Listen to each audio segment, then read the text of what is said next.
Hey guys welcome back to my channel. केमन आछो तोमरा सबाई। आज के आमी ईदेर सेरा एक कुनाफा तैरी रेसिपि तुम्हादेर संगे शेयर करब, जेटा किना सेमाई और दूध दिए खूबी कम समय बानिये फेलते पारबे। तो भिडियोटा एकटू स्किप ना करे सम्पूर्ण भिडियोटा देखते थाको। तो এই ডেজার্টটা বানানোর জন্য প্রথমে একটা প্যানের মধ্যে পানি দিয়ে দেব 2 কাপ। তারপর এই 2 কাপ পানির মধ্যে চিনি দিয়ে দেব আমি 1 কাপ। চিনির পরিমাণটা অবশ্যই তোমরা বাড়িয়ে বা কমিয়ে নেবে। তারপর চিনিটাকে খুব ভালোভাবে পানির সঙ্গে মিক্স করে নেব। এখন আমি পানির মধ্যে 1 চামচ এলাচের পাউডার দিয়ে দিলাম। তোমরা চাইলে গোটা এলাচও ইউজ করতে পারো। চিনিটাকে পানির সঙ্গে ভালো করে মিক্স করে নেওয়ার পর পানিটা একবার ফুটে উঠলে প্যান থেকে নামিয়ে ঠান্ডা করে নেব। তারপর ওই একই প্যানের মধ্যে আমি দিয়ে দেব আরও 1 কাপ চিনি।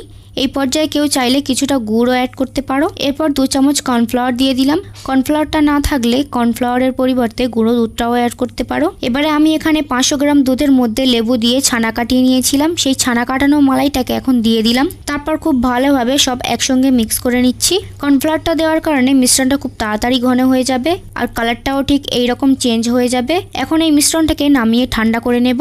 এদিকে আমি কিছুটা লাচ্চা সেমাই হাত দিয়ে ভেঙে ছোট ছোট করে নিয়েছি। এখন এই সেমাইয়ের মধ্যে আমি ঘি দিয়ে দেব 4 চামচ। তারপর ঘি আর সেমাইটাকে খুব ভালোভাবে মিক্স করে নেব। মিক্স করা হয়ে গেলে লক্ষ্য করবে যে সেমাইগুলো এখন কিছুটা আঠালো হয়ে এসেছে। তখন বুঝতে হবে সেমাইটা মাখানো কমপ্লিট। যদি এরকম আঠালো না হয়ে আসে তাহলে আরও কিছুটা ঘি দিয়ে মাখিয়ে নেবে। এবারে একটা প্যানের মধ্যে আমি কিছুটা ঘি দিয়ে ব্রাশ করে নিয়েছি। ঘি মাখানো সেমাইটাকে এবারে প্যানের মধ্যে গোল করে বিছিয়ে দেব। চারিদিকে সমান করে সেমাইগুলোকে দেওয়ার পর আগে থেকে তৈরি করে রাখা দুধের ঘন মিশ্রণটাকে সেমাইয়ের মাঝখানে ঢেলে দেব। ধারের দিকে না দিয়ে কিছুটা ধার ছেড়ে মাঝখানে দুধের মিশ্রণটাকে ভালো করে ছড়িয়ে দেব। তারপরে এই দুধের মিশ্রণের ওপরে আমি আবার সেমাই দিয়ে দুধের মিশ্রণটাকে ঢেকে দেব, যাতে একটুও দুধের সাদা অংশ দেখা না যায়। চারিদিক থেকে সেমাইগুলোকে হালকা প্রেস করে সমান করে নেব। আমি এখানে সেমাইটাকে গোল শেপ দিয়েছি। তোমরা চাইলে স্কোয়ার শেপ বা চারকোনা শেপ দিয়ে দিতে পারো। এখন ঢাকনা দিয়ে ঢেকে গ্যাসের একদম লো হিটে 5 মিনিট রান্না করে নেব। 5 মিনিট পর একটা যে কোনো প্লেট সেমাইয়ের ওপরে রেখে প্যানটাকে উল্টে দেব প্লেটের ওপরে। তারপর ওই প্লেটের সেমাইটাকে প্যানে ট্রান্সফার করে নেব আর আবার ঢেকে দেব 5 মিনিটের জন্য।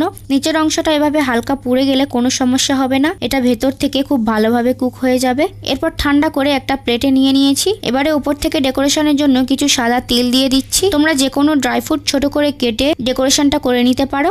এখন কিছু কালো কিশমিশ দিয়ে দিচ্ছি। তারপর তৈরি করে রাখা চিনির শিরাটাকে এই সেমাইগুলোর ওপরে দিয়ে দিচ্ছি। চিনি শিরাটা চারিদিকে দেওয়ার পর সেমাইটাকে ঢেকে রেস্টে রাখবো 10 মিনিট। 10 মিনিটের মধ্যে সেমাইগুলো চিনি শিরাটাকে সোক করে নরম হয়ে যাবে। তারপর তোমাদেরকে কেটে দেখাচ্ছি যে এই সেমাইটা কতটা সুন্দর। ওপর থেকে ইয়াম্মি আর ভেতর থেকে ক্রিমি এই কুনাফাটা ঈদের জন্য পারফেক্ট একটা ডেজার্ট। খুব সহজভাবে আজকের কুনাফা ডেজার্ট আইটেমটি তোমাদের সঙ্গে শেয়ার করেছি, যাতে তোমরাও খুব সহজভাবে বানিয়ে ফেলতে পারো। এরকম সহজ আর টেস্টি রেসিপি পেতে হলে আমার চ্যানেলটাকে সাবস্ক্রাইব করে রাখো, যাতে পরবর্তী ভিডিওর আপডেট সবার আগে তোমার কাছে পৌঁছায়। আজকের ঈদ স্পেশাল কুনাফাটা তোমাদের কাছে ভালো লাগলে অবশ্যই আমাকে কমেন্ট করে জানিও। আজকের ভিডিওটা ভালো লাগলে ভিডিওতে একটা লাইক করে দিও আর তোমার ফ্যামিলি মেম্বারদের সঙ্গে ভিডিওটা শেয়ার করে দিও। আজকের মতো এই পর্যন্ত, দেখা হবে পরের কোনো ইউনিক অ্যান্ড টেস্টি রেসিপিতে। ততক্ষণে বাই বাই।